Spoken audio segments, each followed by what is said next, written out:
आज की खबर में आप सभी का स्वागत है। तो चलिए बढ़ते हैं देश दुनिया की बड़ी खबरों की ओर। बिहार में धर्मेंद्र प्रधान बने बीजेपी के चुनाव प्रभारी केशव प्रसाद मौर्य और CR पाटिल को भी मिली जिम्मेदारी। बीजेपी अध्यक्ष JP नड्डा ने बिहार और पश्चिम बंगाल विधानसभा चुनाव के लिए नई जिम्मेदारियों का ऐलान किया है। धर्मेंद्र प्रधान को बिहार का चुनाव प्रभारी और भूपेंद्र यादव को बंगाल का चुनाव प्रभारी बनाया गया है। सह प्रभारियों में CR पाटिल, केशव प्रसाद मौर्य और विप्लव देव के नाम शामिल है। करुण नायर का कटरा पत्ता बदल गया। उप कप्तान वेस्टइंडीज दौरे के लिए भारतीय टेस्ट टीम का ऐलान। हम यही नहीं रुकेंगे, GST पर सरकार देगी एक और खुशखबरी, PM मोदी ने दिए संकेत। केंद्र सरकार ने हाल ही में GST की दरों में कटौती करके लोगों को राहत दी है। PM मोदी ने नोएडा में UP इंटरनेशनल ट्रेड शो के उद्घाटन में कहा है कि अर्थव्यवस्था की मजबूती के साथ टैक्स और कम किया जाएगा। उन्होंने कहा है कि 2014 में 1 लाख की खरीदारी पर 25,000 का टैक्स लगाया गया था, जो अब घटकर 5-6 हजार रूपए रह गया है। भारत पर लगने वाला था 500% टैरिफ। अमेरिकी अधिकारी ने किया सनसनीखेज खुलासा। अमेरिका ने भारत पर रूसी तेल खरीदने को लेकर 25% अतिरिक्त टैरिफ लगाया है, जिससे शुल्क 50% तक पहुंच गया था। साथ ही H-1B वीजा शुल्क और चार पोर्ट की छूट पर भी बड़ा असर पड़ा है। भारतीय टीम को पाकिस्तानियों से हाथ मिलाना चाहिए था, कांग्रेस सांसद शशि थरूर का बयान। कांग्रेस सांसद शशि थरूर ने एशिया कप 2025 में मैच के दौरान भारतीय क्रिकेटरों द्वारा पाकिस्तानी क्रिकेटरों से हाथ न मिलाने के मुद्दे पर राय रखते हुए कहा है कि हमें उनसे हाथ मिलाना चाहिए था। पाकिस्तान के लिए आसान नहीं होगी बांग्लादेश की चुनौती। पिछले 3 मैचों में ऐसा रहा है रिजल्ट। एशिया कप 2025 में पाकिस्तान और बांग्लादेश के बीच होने वाले सुपर 4 मुकाबले पर अब सभी फैंस की नजरें टिकी हुई है, जिसमें इस मैच को जीतने वाली टीम फाइनल के लिए अपनी जगह को पक्का कर लेगी। गगनप्रीत की जमानत पर फैसला 27 सितंबर को कोर्ट को सौंपा गया CCTV फुटेज। दिल्ली BMW हादसे में आरोपी महिला गगनप्रीत की जमानत याचिका पर पटियाला हाउस कोर्ट ने सुनवाई पूरी कर फैसला सुरक्षित रख लिया है। कोर्ट ने 27 सितंबर को आदेश सुनाएगा। सुनवाई में पुलिस ने घायल को नर्सिंग होम ले जाने का आरोप लगाया है। उत्तर प्रदेश के प्रयागराज जिले में एक दिल दहला देने वाली वारदात सामने आई है। यहाँ एक शादीशुदा महिला ने दूसरे आदमी के प्यार में ऐसे पागल हो गई कि उसने अपने ही पति रवि की हत्या की साजिश रच डाली। राष्ट्रपति के साथ साये की तरह रहते हैं मेजर ऋषभ सिंह संब्याल। मेजर ऋषभ सिंह संब्याल भारतीय सेना की पैरा स्पेशल फोर्स के जांबाज अफसर राष्ट्रपति द्रौपदी मुर्मू के ADC के रूप में हर वक्त उनके साथ रहते हैं। लद्दाख की लड़ाई पूरे देश की बन सकती है, आम आदमी पार्टी चीफ अरविंद केजरीवाल। दिल्ली के पूर्व मुख्यमंत्री और आम आदमी पार्टी के राष्ट्रीय संयोजक अरविंद केजरीवाल ने कहा है कि आज लद्दाख की लड़ाई कल पूरे देश की बन सकती है। उन्होंने कहा है कि जब सरकार लोकतंत्र की आवाज दबाती है तो जनता का कर्तव्य है कि वह और आवाज को बुलंद करे।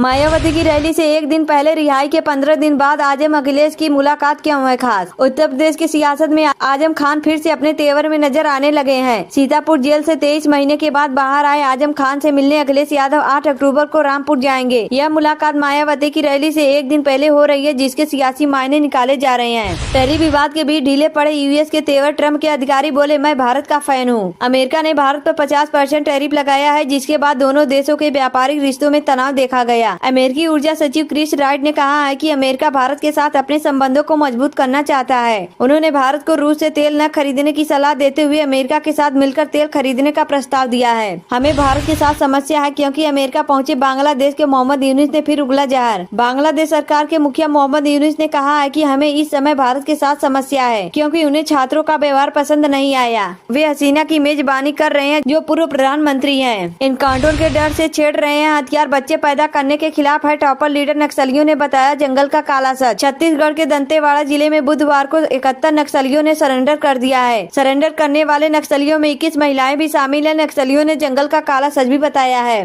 मुजफ्फरपुर के गाय घाट में NDA कार्यकर्ता सम्मेलन बवाल में बदल गया। टिकट के दावेदार प्रभात किरण और कोमल सिंह के समर्थक आपस में भिड़ गए। कुर्सियां तोड़ी गई और मंच पर अफरा तफरी मच गई। गोली चलने की अफवाह से भगदड़ मच गई। पुलिस ने हालात संभालने में काफी मशक्कत की। अडानी समूह खरीदेगा देश भर में सहारा की संपत्तियां, 80 की मंजूरी का इंतजार। सहारा समूह की ज्यादातर संपत्तियों को अडानी ग्रुप खरीदने के लिए तैयार है, जिसमें एमबी वैली मुंबई के सहारा स्टार होटल शामिल है। हालांकि अभी सुप्रीम कोर्ट को मंजूरी का इंतजार है। आजमगढ़ में बालक की हत्या बोरे में शव देखकर बिलखते हुए बोली माँ। बेटा कहता था मम्मा मैं पढ़कर कामयाब बनूंगा। 7 साल के बालक की हत्या कर शव बोरे में भरकर घर के पास टांग दिया गया। इस घटना से पूरे इलाके में हड़कंप मच गया है। घटना से उग्र लोगों ने मौके पर प्रदर्शन शुरू कर दिया। पुलिस व PAC की टीम ने लोगों को समझा बुझाकर शांत कराया। ट्रम्प टैरिफ के बीच अमेरिकी अर्थव्यवस्था में उछाल। दूसरी तिमाही की GDP ग्रोथ में सुधार। 14 किलोमीटर लंबी सुरंग सिंधु ब्यास लिंक जाने मोदी सरकार का एक्शन प्लान। बुध पानी को तरसेगा पाकिस्तान। आतंकियों का गढ़ माने जाने वाले पाकिस्तान को आने वाले दिनों में तगड़ा झटका लगने वाला है। पहलगाम टेरर अटैक के बाद से भी भारत ने सिंधु जल संधि धोनी को सस्पेंड कर दिया था। अब मोदी सरकार खास एक्शन प्लान पर काम कर रही है, जिससे पड़ोसी मुल्क बूंद-बूंद पानी के लिए तरस जाएगा। लखनऊ के एलडीए रुचिखंड कॉलोनी में तेंदुआ देखे जाने से दहशत है। बच्चों को स्कूल नहीं भेजा गया, लोग घरों में दुबके हैं। पार्षद ने वन विभाग को सूचित किया। सीसीटीवी में तेंदुआ दिखा। डीएफओ के अनुसार वायरल फोटो के आधार पर दहशत है। ट्रम्प का दुश्मन कौन है? लंदन से यूएन तक अमेरिकी राष्ट्रपति बता रहे हैं ट्रिपल कॉन्स्पिरेसी थ्योरी। ट्रम्प का दावा है कि ये घटनाएं संयोग नहीं बल्कि जानबूझकर की गई कोशिशें हैं, जो उन्हें नुकसान पहुंचाने की मंशा से की गई है।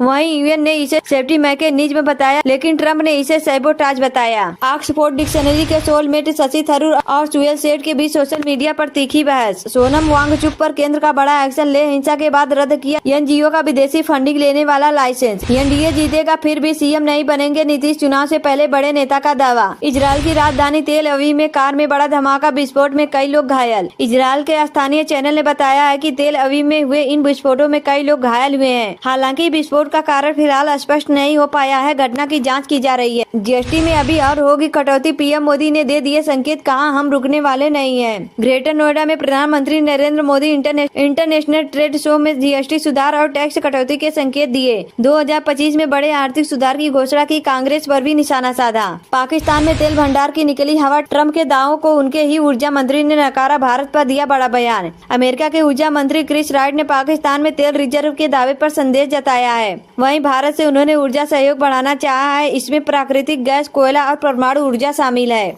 सोनिया गांधी ने पीएम मोदी और नेतन्याहू की दोस्ती पर उठाए सवाल, किस बात पर घेरा? पुतिन को नहीं रोका तो रूस दूसरे देशों पर भी करेगा हमला, जेलेंस्की बोले बेकार है। संयुक्त राष्ट्र महासभा के सत्र के दौरान अमेरिकी विदेश मंत्री मार्को रूबियो ने रूसी विदेश मंत्री सर्गेई लावरोव से मुलाकात की। यह ट्रंप और पुतिन की अलास्का बैठक के बाद दोनों देशों के बीच सबसे उच्च स्तरीय संपर्क माना जाता है। भारत से युद्ध में क्या पाकिस्तान में आर्मी भेजेगा सऊदी अरब? एमबीएस की राह नहीं होगी आसान, इजरायली एक्सपर्ट ने दी चेतावनी। सऊदी अरब और पाकिस्तान के बीच हुए समझौते की दुनिया भर में चर्चा है। इसमें एक बड़ा सवाल यह है कि क्या भारत से किसी संघर्ष की स्थिति में सऊदी अरब की फौज पाकिस्तान का साथ देगी।